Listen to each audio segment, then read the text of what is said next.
Good morning, everyone. This is Jonathan Matthew, Vice President for Research and Compliance at the Center for Improving Value in Healthcare. Thank you for joining us this morning for this Total Cost of Care and Resource Use Report webinar.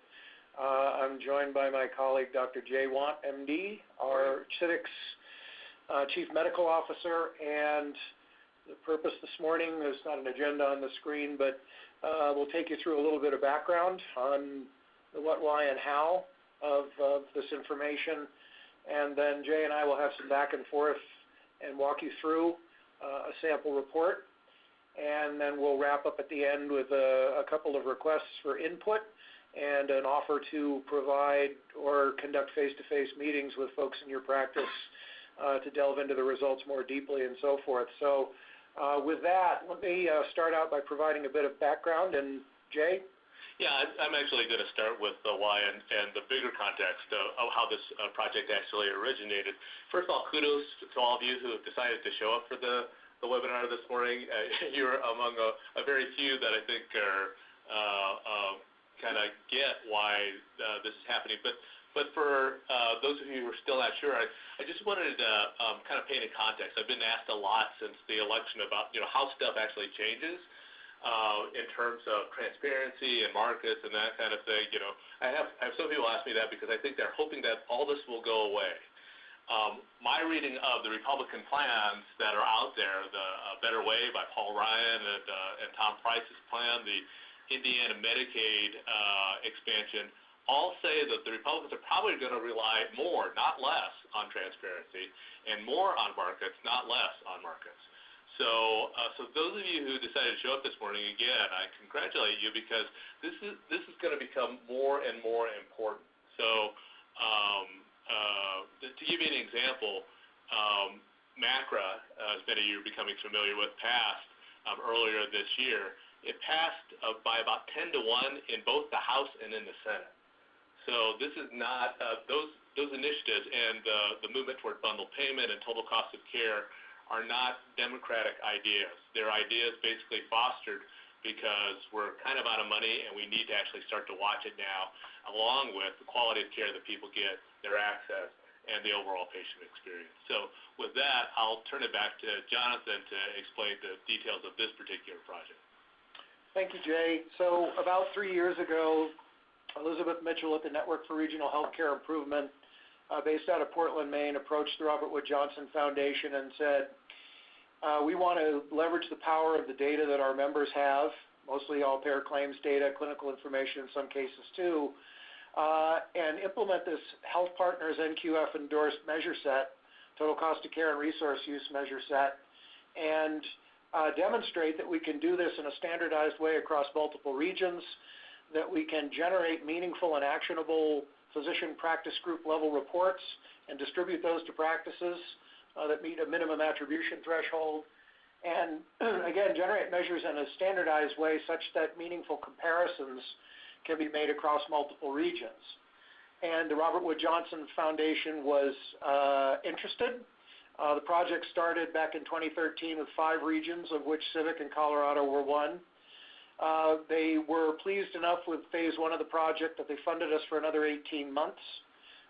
Phase 2 of the project ended October 31st of 2016 and resulted in total cost of care and resource use reports being delivered to 108 Colorado practices, adult, primary care, pediatric, and OBGYN. And we're happy to report that the Robert Wood Johnson Foundation has agreed to fund this work for another 24 months, albeit at a reduced level of support, but will be, although we've been focused on commercial claims data up till now, we'll be expanding application of these measures to the Medicare fee-for-service data that we have under the State Research DUA. We are also working with the Department of Healthcare Policy and Financing to apply the measures to Medicaid data here in the state of Colorado and generate reports for practices that see large numbers of Medicaid clients. I think, in terms of sort of summing all of this up in a grand vision, we hope to be able to generate separate reports for Medicare, Medicaid, and commercially insured populations, and eventually make those available to as many Colorado-based primary care practices as possible. And we think this is going to be a very valuable source of information in that while practices often receive reports from individual payers, which paint a very limited picture of your overall cost, resource, and potentially quality performance in some sense. We believe that with leveraging the power of the all-payer claims database, we can paint a much more complete and robust picture of comparative performance that'll be a lot more informative. Jay? Yeah, I wanted to make that point because I think that basically the way health plans approach this, essentially doctors have become trained basically to throw away reports that look like this. I know when I was working at my management services organization and we had 300 PCPs, we actually told them to do that. And basically it was because the information was sometimes confusing, conflicting. I oftentimes have told the story on the speaking circuit. How many of you have had this experience? You get a report from one health plan A, day one, saying, "Good news, doctor, you're in the top quartile, you're in our preferred network." The next day, you get a letter saying, "Bad news," from health plan B, saying, "Bad news, doctor, you're in the lowest quartile, and so we're not sending any patients your way at all." Which one is right? Well, from their own perspective, they're both right, but they're only using very small sample sizes and very small parameters, and so they actually don't get a true picture of what's actually happening in your practice. We think that the beauty of an APCD is the ability basically to give you a big picture, not 40 diabetics, but all 200 of the diabetics that are in your practice. And, it's simple biostatistics. The bigger the sample, the surer you are about the conclusions that you're able to draw. So, again, we're looking for feedback on the formatting in order to be able to try to make this as useful for you as possible. We look forward to hearing from you at the end about how to do that, because we want this to be a report that you'll use and that you'll actually guide the way you actually change your workflows and practice. There's nothing worse than stuff that just fills your inbox that doesn't help you, and we very much want to help you do this well. Next slide, please, Stephanie.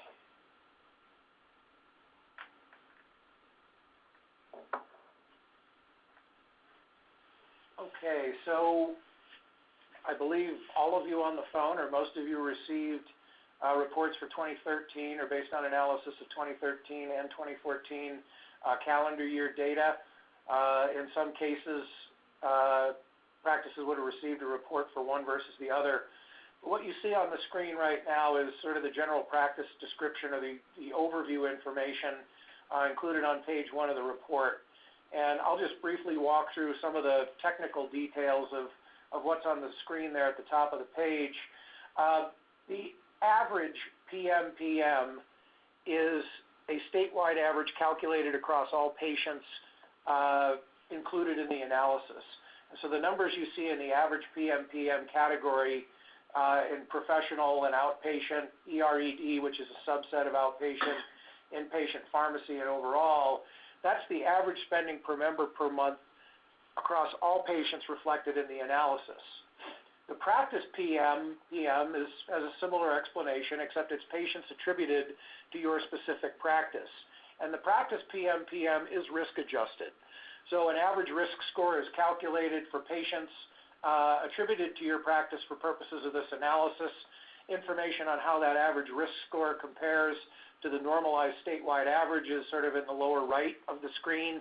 But the practice PMPM is risk adjusted so that you're comparing your practice's PMPM in each one of those buckets to the average PMPM across all practices, and in a way that is about as apples to apples as we can reasonably hope to get. Jay? So I want to highlight that for a second because, again, I used to play this game quite a lot when I was running the IPAs. It's everybody's natural inclination to say, and we would even do this with a practice. We would show different populations for different doctors, and sometimes they would stop us on the way out and they would say, well, of course Dr. Smith has fewer expenditures. He doesn't do very much for his patients. Or, they send all the hard people to me. Essentially, it's the argument my patients are sicker. Now, while we can't actually kind of correct for all the factors that are in there, as far as we can tell from the claims data, what the risk adjustment score does is to try to basically say, you're right, you do have patients that are sicker. In this case, was a 42% sicker than the average. And so therefore, we think you probably should be spending 42% more money. So the risk adjustment is really designed to try to get rid of that objection kind of up front. Now, people quibble with us sometimes about the methodologies and all, but no, basically, we're trying to do apples to apples as much as possible. So if Dr. Smith does have less sick patients, it's still, we think, a fair comparison. Go ahead, Jeff. Sure. TCI is total cost index. The total cost index score is calculated by dividing the practice PMPM by the average PMPM. And so you see that first entry in the total cost index column looks like 1.43. That's the practice PMPM divided by the average PMPM in the professional category. And what that tells you is the risk-adjusted practice PMPM is about 43% above the average across all patients. We highlighted numbers in orange that were 10% or more above the statewide average. The statewide norms are 1.0 for all of these things. Numbers highlighted in blue are 10% or more below. But again, it just provides sort of an easy way to see where things are above or below average for a particular practice. RUI, or Resource Use Index, is a variant on the resource value units that are fairly common, or is it revenue value units, Jay? I don't know. Yeah, revenue value. Yeah, relative value units. Thank you, Marcus. This is a variant of relative value units, which are in pretty common use in the healthcare marketplace.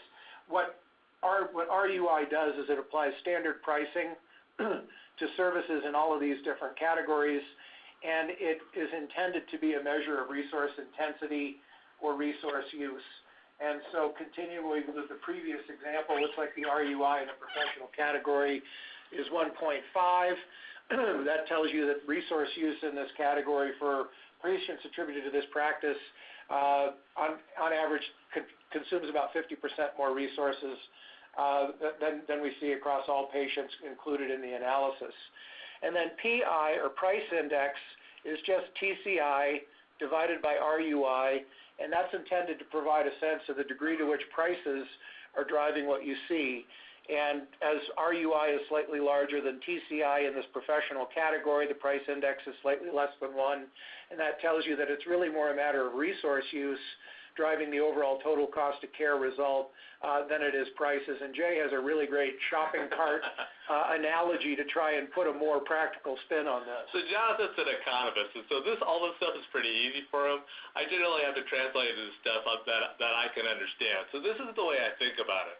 The total cost of care index is basically your entire shopping cart. So the RUI is how many things are in that shopping cart, and the PI is the prices in there. Are you shopping at Walmart or are you shopping at Nordstrom's?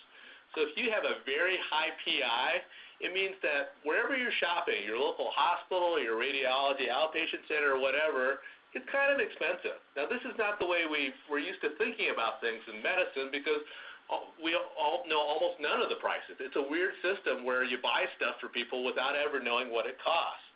But, people are figuring out that, being out of money has an amazing clarifying effect on thinking, and they actually want people to pay attention to that now.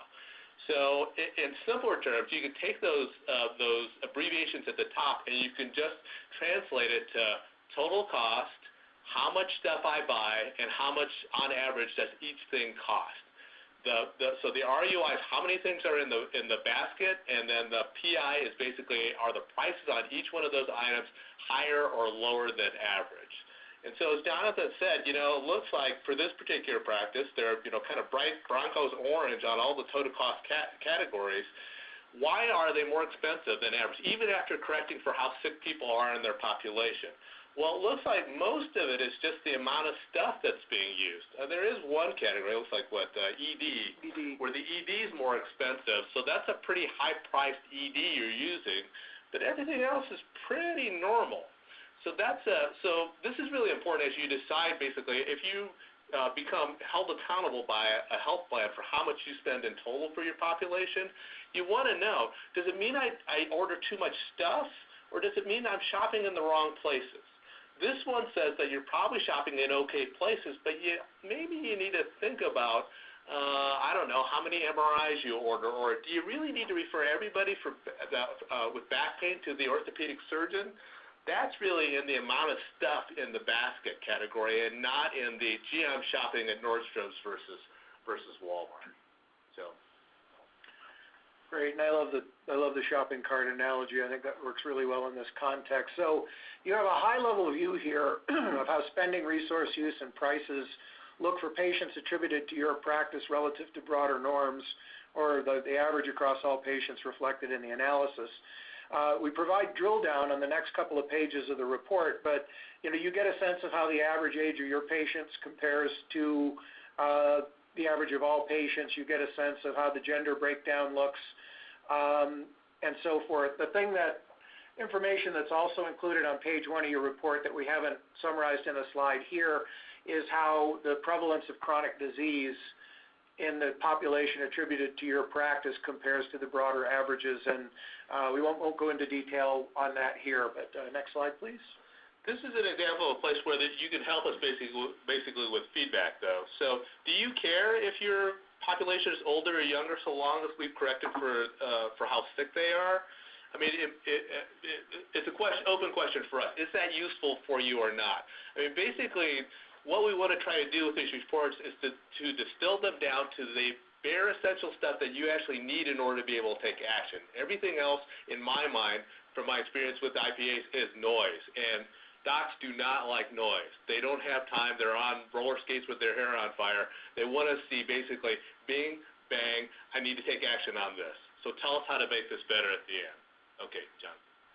So the next page, page 2 of the report, provides some detail around professional and outpatient services, inpatient as well. At the top, you see a summary of what's going on with respect to inpatient services for the practices attributed patients, broken out by medical, surgical, and total.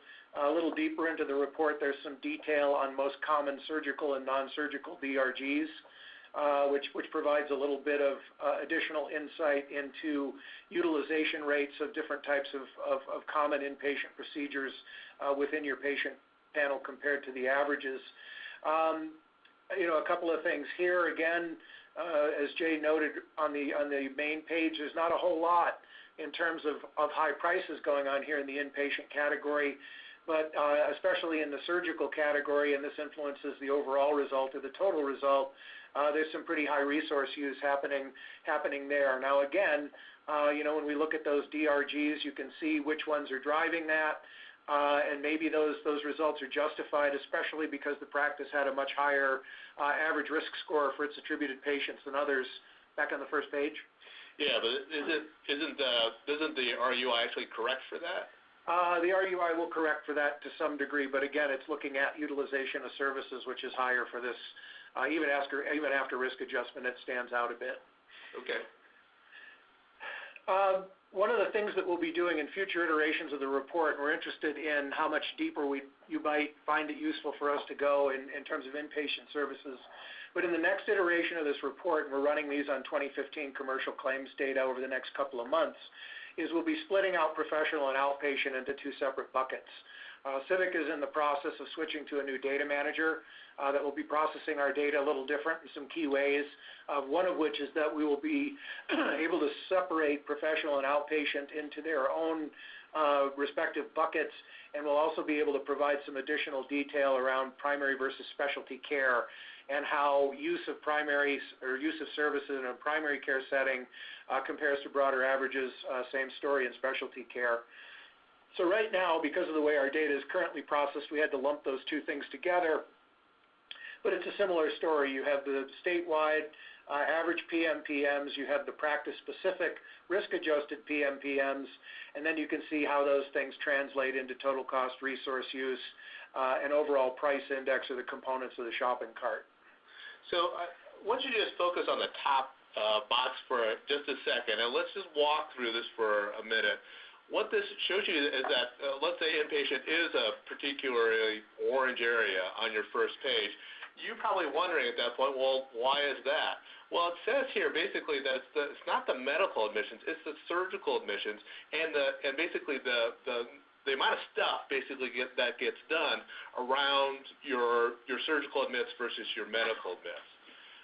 So different people in different parts of the state will have different reactions to that. If you're lucky enough to live in a place where you have a choice of hospitals, you might be thinking, well, maybe I shouldn't be sending all these surgeries to hospital X. Maybe I should try hospital Y, or maybe some of them should go to an ambulatory surgery center. But some people are going to be in a situation where they say, listen, it's me, and it's my hospital, and then there's nothing for 50 miles in any direction. What am I going to do with that? Well, that's a harder situation, but what I tell some people is, well, maybe you ought to have a conversation with your hospital. I mean, increasingly in medical communities, it's going to be your medical community against other medical communities. And so they should want you as a primary care physician to succeed within your locale, within your town, because when you succeed, they succeed. So it might be worth a conversation to say, hey, I just got this, this report which says that the prices, are okay, but it's a little inefficient here at this hospital, or maybe I ordered too much stuff. Help me get more efficient with this because the surgeries appear not to be going as smoothly as potentially they do in other parts of the state. That kind of partnership with other parts of the medical system now are going to become increasingly important as providers are held more and more responsible for total cost of care. So just to kind of start your juices in terms of thinking about what would I do with this report, some of this actually has to do with cooperating with those other places that you don't directly control but are actually going to really affect whether you appear to be good, bad, or indifferent on a report like this. By the way, this kind of report actually already exists, I am certain, for every health plan you deal with. They already have a ranking in their head, not in their head, actually on a report somewhere that you can't see a lot of the time about whether you're a good resource utilizer or not such a good resource utilizer. And I know from my work around the country that some health plans are starting to say, well, if you, I work with a plan on the East Coast where they're starting to send letters to patients which say, listen, the practice you're in, they're good guys, but utilization maybe not so good. We're going to offer you X number $100 to switch to this practice that we think is going to be better for you. Now, the reason they're doing that is not just because they don't like practice X. They know from the resource utilization that the health plan is very likely to save money by going to this more efficient, by having you move to a more efficient practice as a person with chronic disease. That's the kind of analysis that's going to be available, and that's why you have a kind of a leg up and a head start if you're going to start to use this information to figure out what your profile looks like in the back room of United and Aetna and Anthem and everybody else you deal with. Great. Next one, please.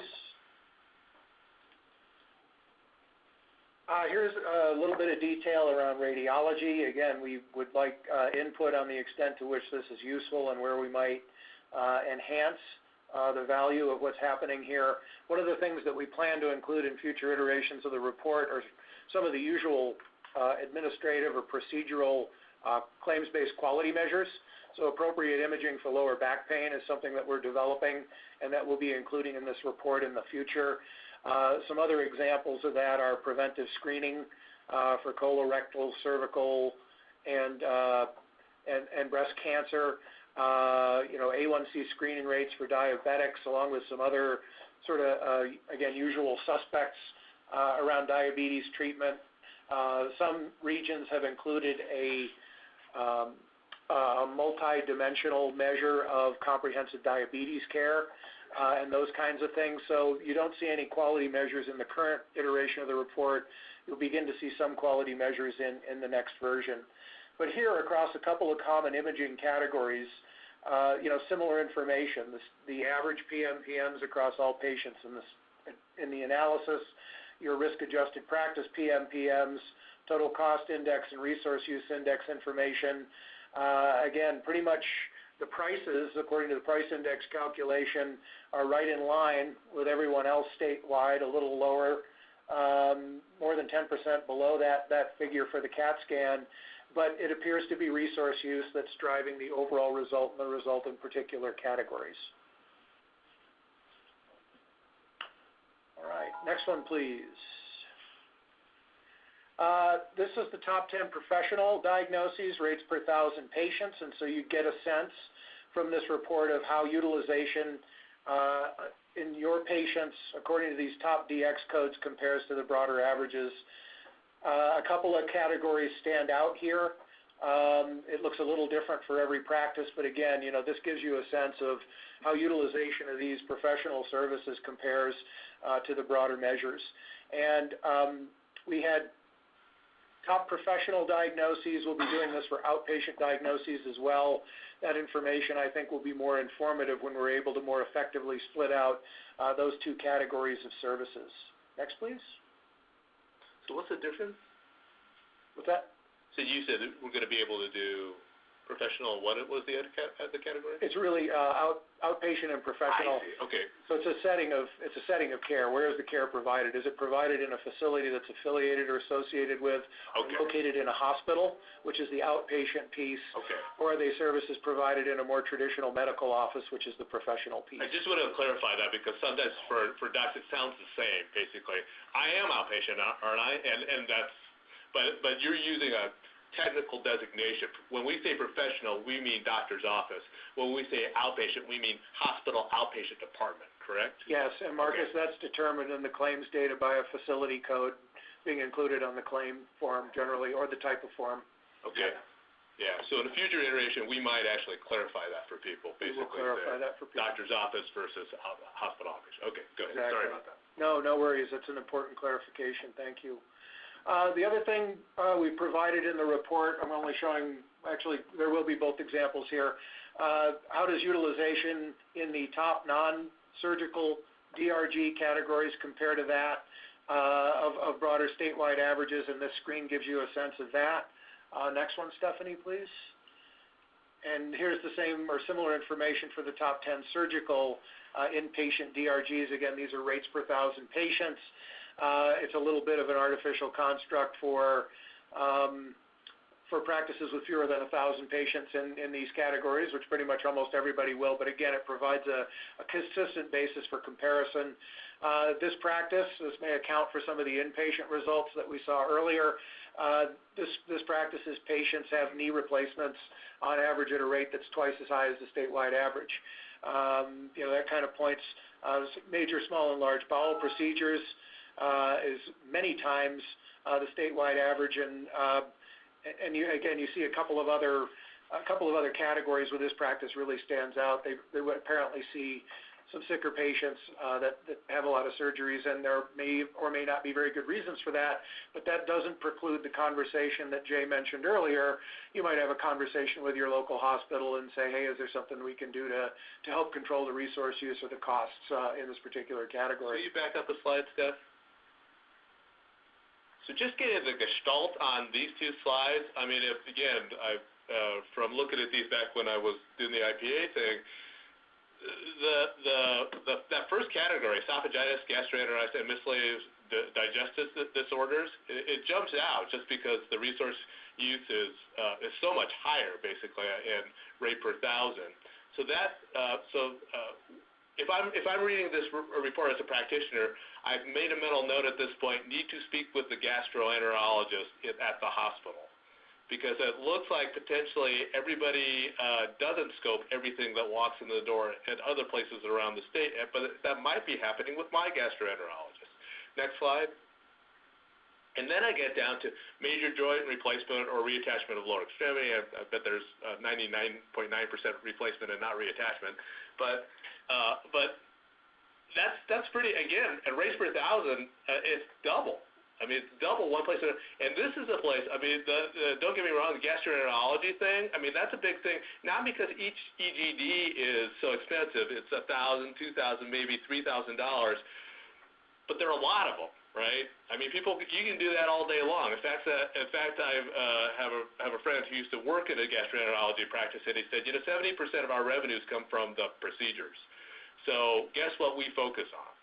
Okay, well, that's great, fee-for-service, but again, at a total cost of care, we're accountable for cost as well as quality world, probably not so good for you as the PCP being held responsible for that.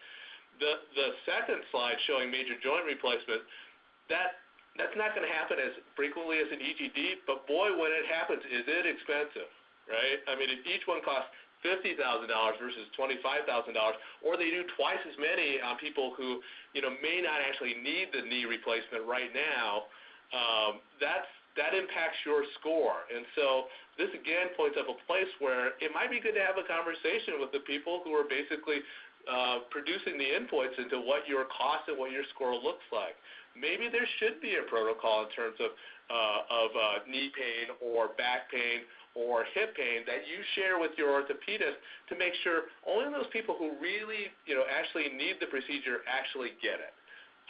There are lots of tools out there today about shared decision making, which has been shown basically to reduce those rates when people actually understand what's involved with it, and basically that the replacement is a finite solution that basically at a certain point it is very likely to need to be replaced. Some people aren't that wild about doing it. At Dartmouth, they did this, and these are fairly conservative people. The guy running the Replacement Institute at Dartmouth said, I'm a pretty conservative surgeon. When we started doing this, our rates dropped by 30%. So I'm just saying this basically because oftentimes I think for PCPs, they say, well, gosh, it's a specialist problem. I really can't do anything once they get to the specialist. Well, potentially you can, particularly in places where that's the only choice you have. Maybe a conversation with them about how we succeed together as a unit, basically, to make ourselves attractive to health plans and also to basically keep care affordable in this community so it doesn't all go to Denver, is a good one to have. So again, just thoughts that pass through as I'm looking at these slides about what sticks out, because in almost every time I've seen a profile like that, something sticks out, and in this particular case, it's GI and it's ortho. That's great insight, Jay. Thank you. Let's go to the next one. I guess one more thought here. The next slide is fine. We're interested in hearing from pediatric practices.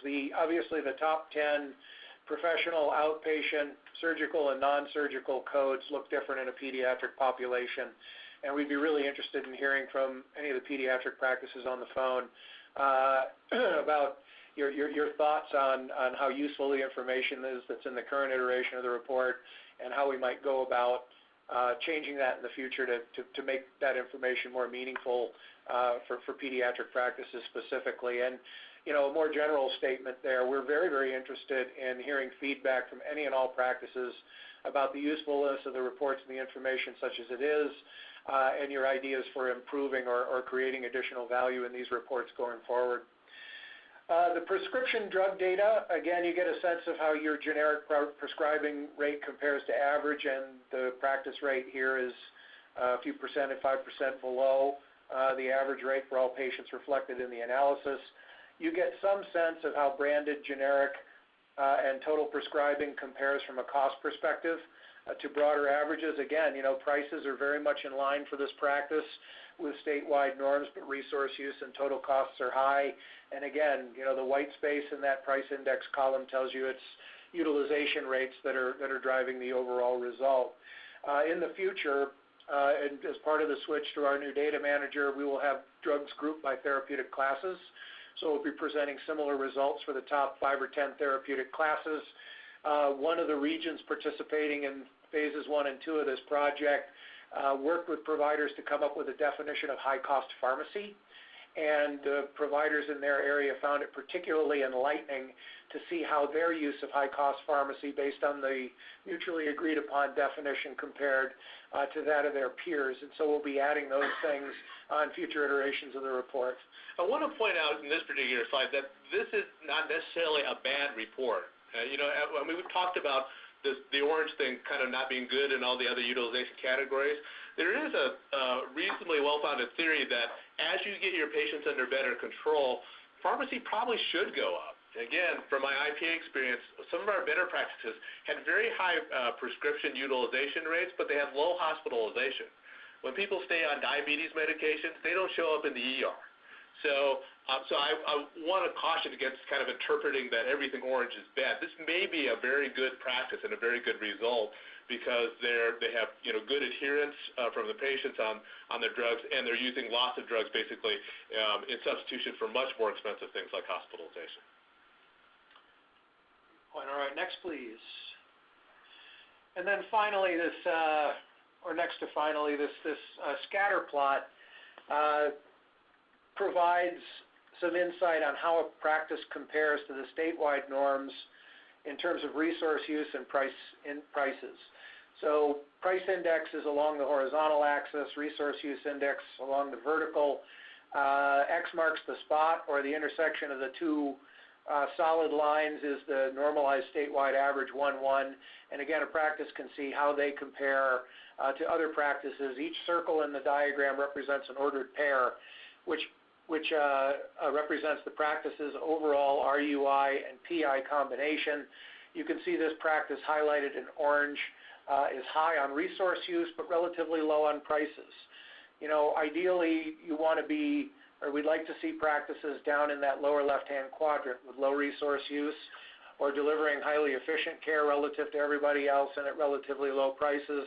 Not everybody can be there, but the practices that find themselves there should pat themselves on the back a little bit, and those practices are worth learning more from.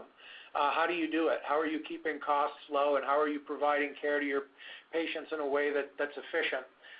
You'd like to avoid the upper right-hand quadrant, which is expensive and resource-intensive care. But those, identify if a practice finds itself there, it's, probably time to dig into the details of the report, try to get some additional information and identify specific areas in which to improve efficiency or seek lower cost sources of care outside of the office. So this is done overall in this particular report. Some of the other regions that have been reporting to physician practice groups as part of this project are doing this in all categories. And it's interesting to see how a particular practice's performance in this context varies across total inpatient, outpatient, professional, ERD, and other categories. So we'll be expanding our use of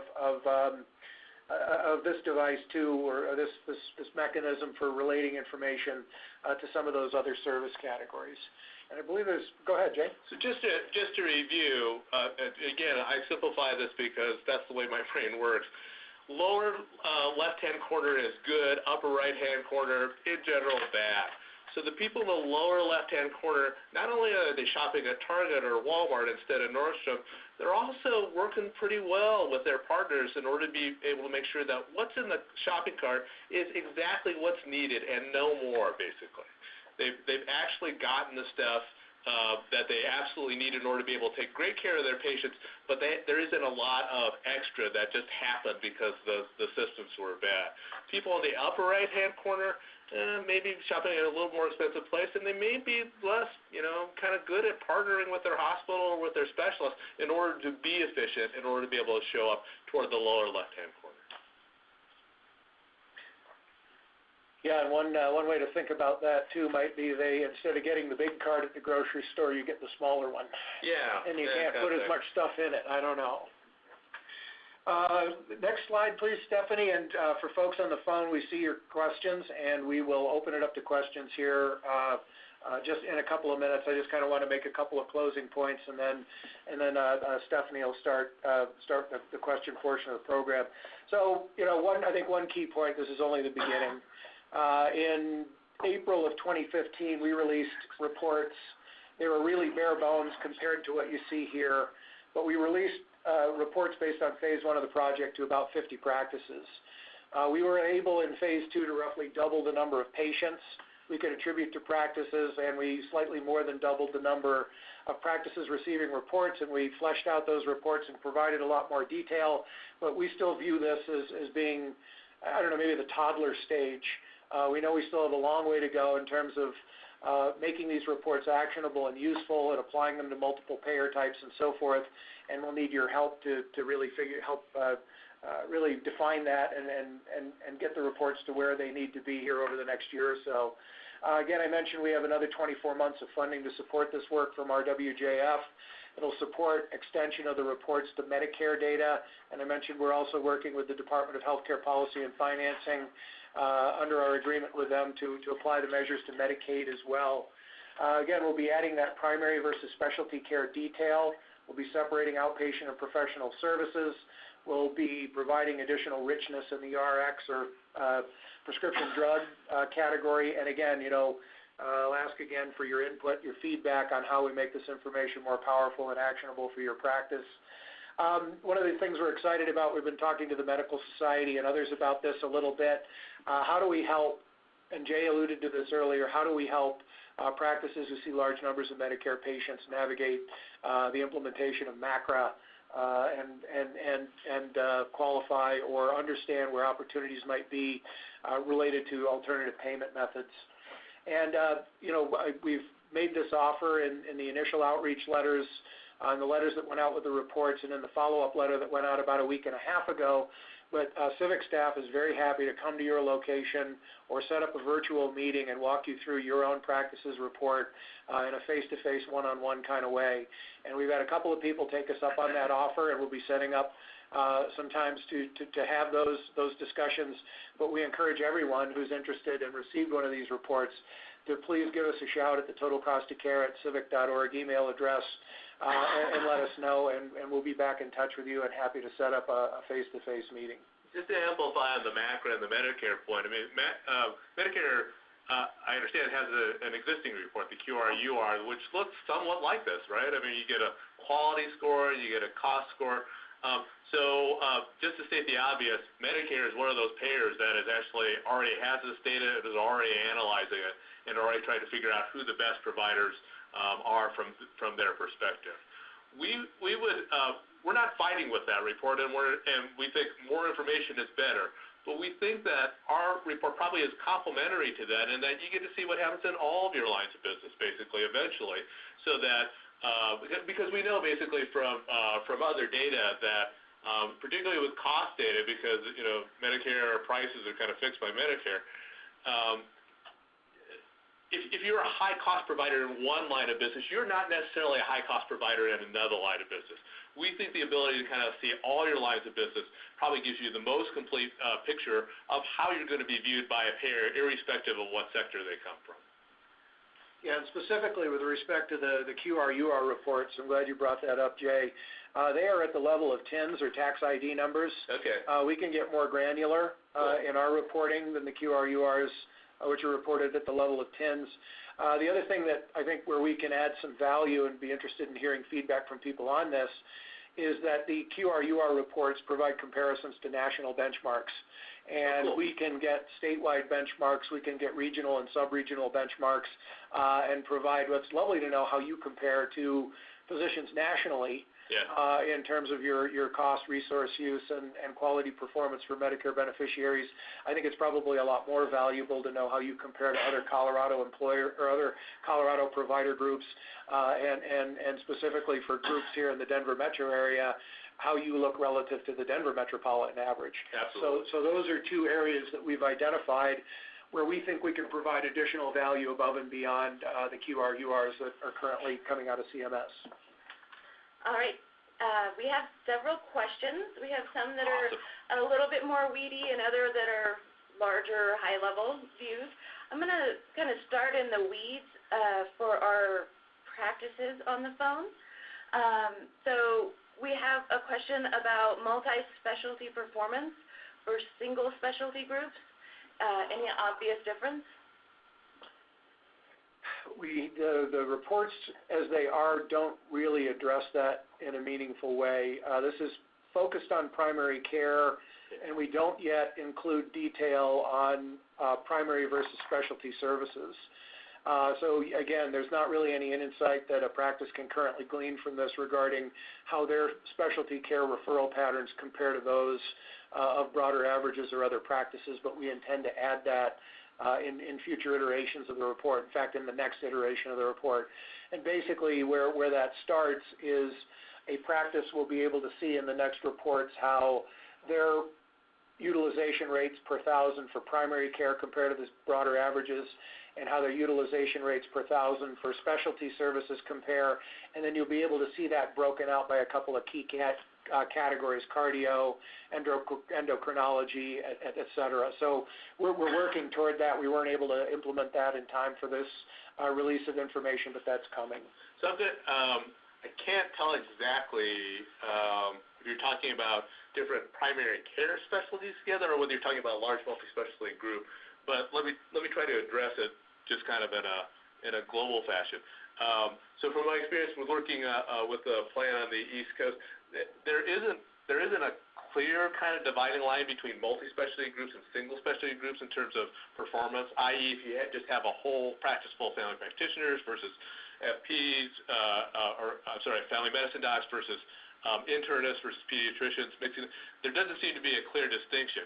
I will say theoretically, however, remember throughout this seminar I've been talking about cooperation between primary care and specialty care. If you're talking about that kind of multi-specialty, I think in theory there is an advantage in the long run, i.e. if you're part of the same organization, you can share the same database, and you partially share financial results, that may be an advantage in the long run. Just because, remember how I said, sometimes you can't affect the prices or whatever, but you can affect the resource utilization.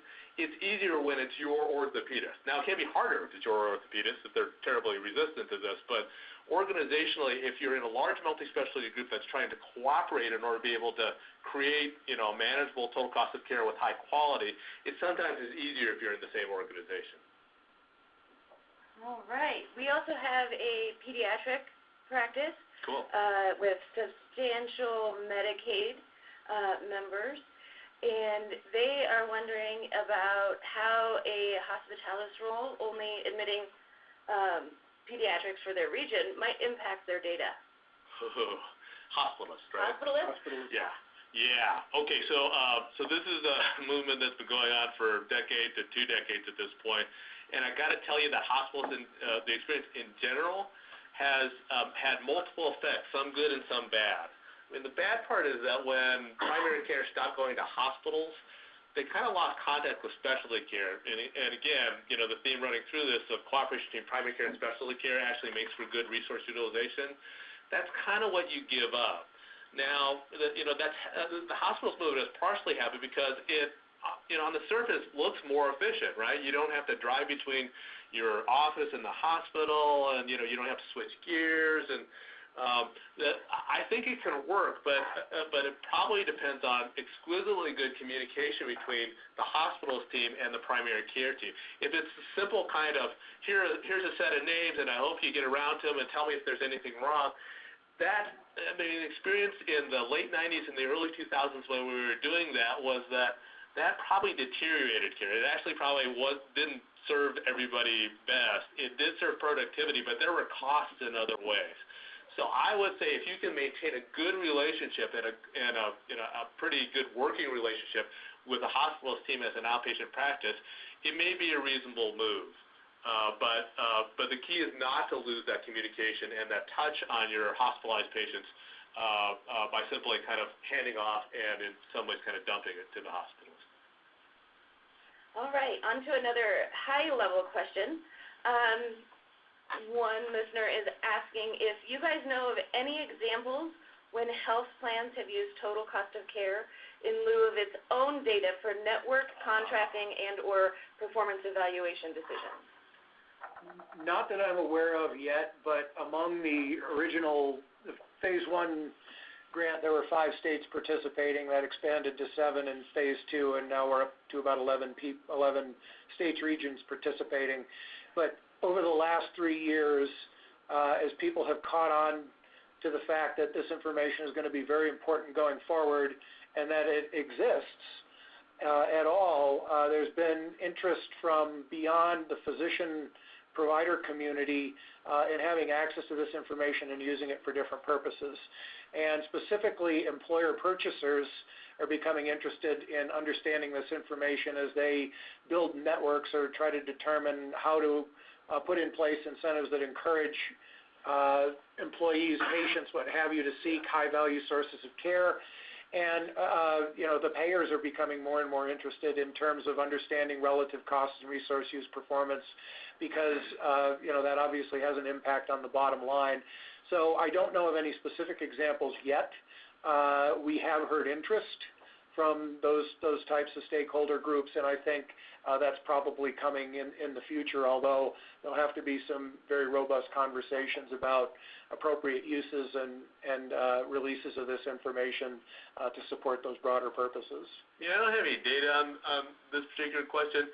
I agree with Jonathan in that I would, if you're concerned about the use of these data by various parties, I probably wouldn't worry that much about health plans because there is an internal bias within plans that their own data is going to be the best. And in fact, there's probably a reason for that bias. It's more current.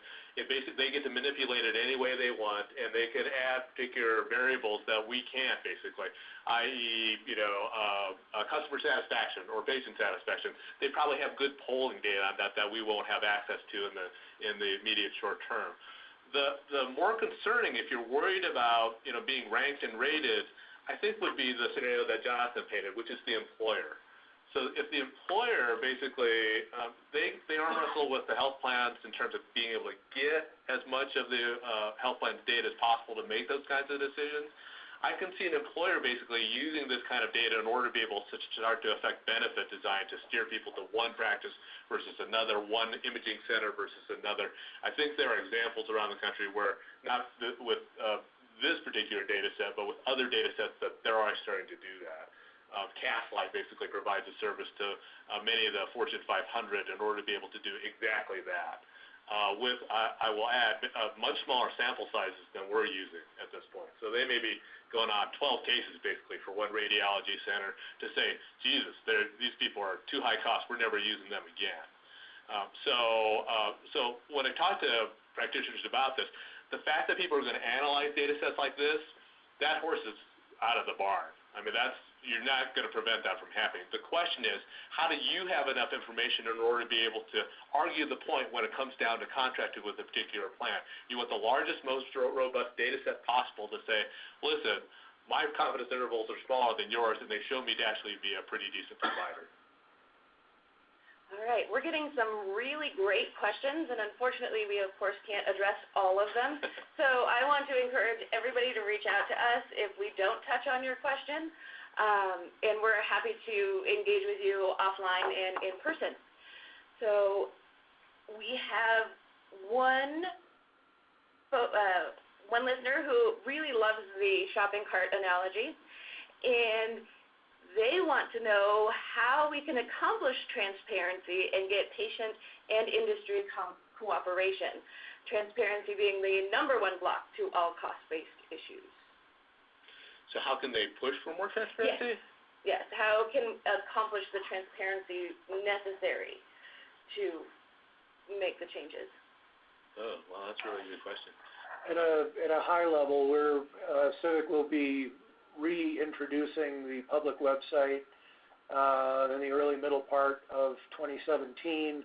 We're transitioning to a new data manager. As I mentioned, we're taking responsibility for generating the measures ourselves in-house, and you will see a much improved, enhanced version of the current public website being released in, as I said, about the mid part of 2017, which I think will make a big difference. We're using the Prometheus bundles, episodes of care methodology to estimate median paid amounts or average paid amounts for a much larger set of medical procedures than is currently available on the website. We are establishing or developing a quality measurement and reporting plan here internally at Civic, and you will see greatly enhanced cost and quality information, comparative cost and quality information available through our website in the early middle part of 2017. I think that'll go a long way. We've not even begun any discussions about how this information, this type of cost and resource use information, might be used to enhance transparency going forward, but a number of other participants, Maine and Minnesota come to mind, have been publicly reporting rankings based on cost and resource use measures for practices in their states for a couple of years now. And we would envision a very in-depth process of discussion before we ever got to that. And just to give you a sense, typically what Minnesota has done is, practices are either average, above average, or below average in terms of their cost performance, their resource use performance, et cetera. But there was a lot of discussion back and forth with the practices on how that information would be used and how it would be reported publicly before this information ever saw the light of day in those places. So I would highlight those as two sort of opportunities to enhance the level of transparency in Colorado, one coming in early 2017, another that, in our opinion, is still some time away. So I want to pull the camera back a little further and say this is way bigger than Civic, and this is way bigger than the RICs or the Regional Health Improvement Cooperatives. It's way bigger than APCDs. So I'm assuming that this question comes from the provider side. I think to this point, because no one's known the prices and there hasn't been any pressure on pricing per se, we're not used to playing this game. But I think we have to start to ask, and I would say that to every kind of stakeholder that's on the call this morning. If you're an employer, ask, are you above, below, or at the average for expenses as a hospital here in the state? How do you compare nationally? Do you even know? I mean, basically, I'm buying all this stuff from you, and you should be able to tell me, are you Nordstrom's or are you Target? And so I think as the more primary care physicians who are made responsible for total cost of care, we got to be better shoppers, guys. I mean, we got to actually not just say, gosh, I've been admitting there for 20 years, and so that's just the way it's going to be. That's not the way the game's going to work going forward. We have to, in some ways, create a demand and create pressure for people to be more transparent. We cannot, I'm pretty sure, through legislation or other kinds of regulation or whatever, compel people to supply all the data sets we actually need. But we can appeal to people in terms of markets and market power, which is, listen, unless we play this game together a lot better than we're playing it now, I'm not sure that your hospital and my practice have a very bright future. If we get ahead of this and we start to understand what our performance is and we start to improve it together, then we got a shot. But, I mean, Denver's a big city. We got a lot of hospital beds. They like to fill them.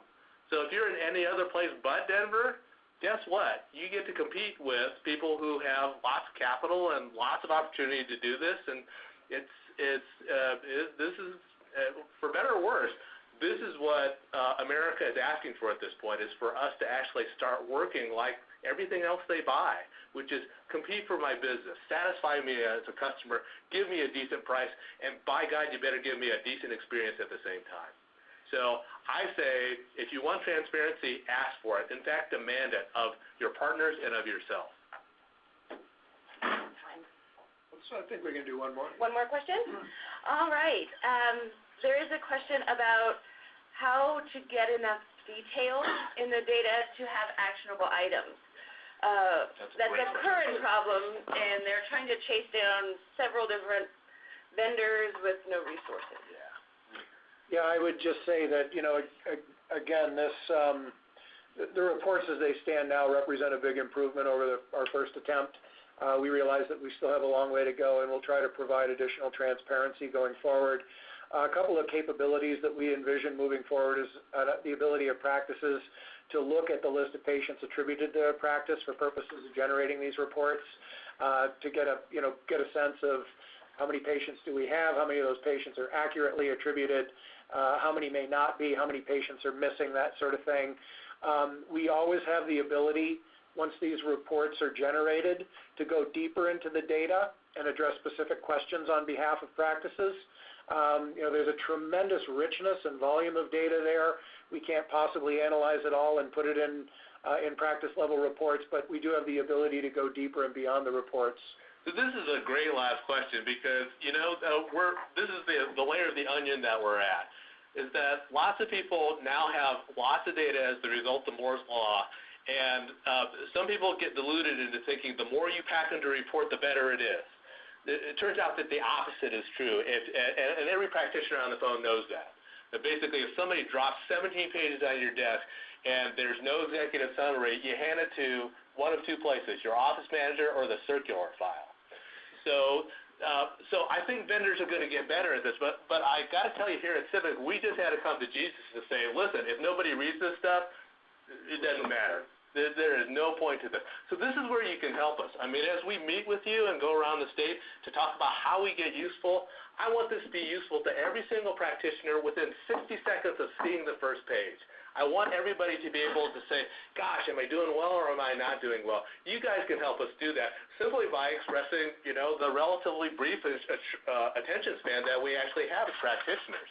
If you only have 5 minutes, basically, between patients to understand this stuff, it's our goal to be able to reach you within that 5 minutes. So help us help you by telling us what stuff in the stuff that you just saw or in the reports that you received that just do not work for you, and that we need to be clear about, more concise and punchier, and I promise you we will try to get there. That sounds great. Thanks, everybody, for joining us this morning. We'll follow up on all questions. We'll get back to you. Again, please take advantage of that offer to meet face-to-face with us if you'd like to better understand what's in your report, how to interpret it, and perhaps more important or most important, what to do with that information that you find in your hands. So thank you very much. Please offer feedback. Please let us know your thoughts and feelings. Let us know what's good. Let us know what isn't, or let us know what isn't in there and could be that would make this information more actionable and informative. And once again, thank you very much for joining us this morning. All right.